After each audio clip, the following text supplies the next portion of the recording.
Now,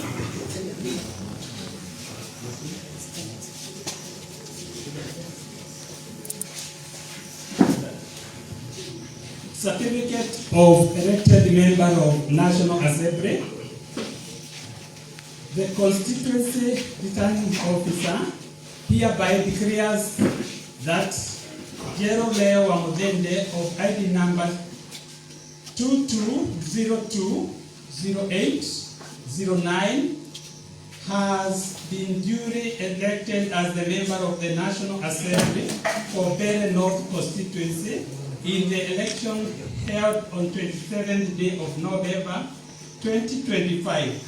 The constituency returning officer, John Kiliombunge, of the indicated signature, dated this 28th day of November 2025. Amen.